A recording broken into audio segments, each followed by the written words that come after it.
शहर से बहुत दूर एक छोटा सा गांव था। उस गांव के बीचों बीच एक पुराना पीपल का पेड़ खड़ा था। पेड़ की शाखाओं पर एक पुराना झूला लटका हुआ था, जिसे देखकर गांव वाले हीन सा महसूस करते थे। कहते थे कि झूले में रात के वक्त कोई बैठा तो बस समझो वापस घर लौटना मुश्किल हो जाता है। एक रात गोविंद और उसकी पत्नी सीमा सो रहे थे। तभी किसी अजनबी की धीमी सी रोने की आवाज उनके घर की खिड़की तक पहुंची। ये आवाज कहाँ से आ रही है? सीमा भी उठकर खिड़की से झांकने लगी। झूले की तरफ से ही आवाज आ रही थी। डरो मत, मैं देखता हूँ। खिड़की से झांकते ही उनकी आंखें फटी रह गईं। गोविंद, ये कोई साधारण औरत नहीं लग रही। तुम्हारा दिमाग तो ठीक है ना? ये सच में किसी ने देखी? कुछ तो गड़बड़ है। अचानक औरत झूले से गायब हो गई। दोनों डर के मारे कांपते हुए सो गए। अगली सुबह गोविंद और सीमा के घर उनकी बहन रिया आई।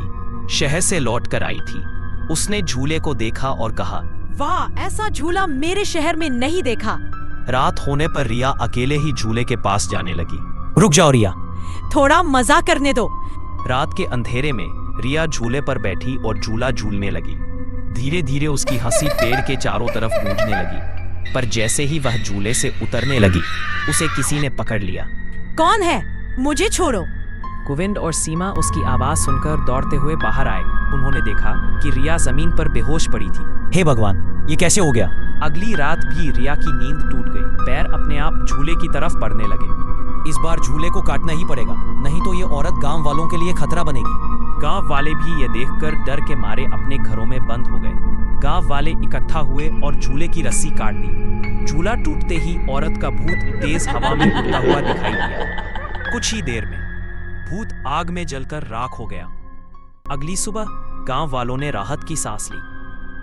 अब से कभी भी झूले के पास अकेले मत जाना। इस झूले ने हमारे गांव को डर और रहस्य दोनों दिया है।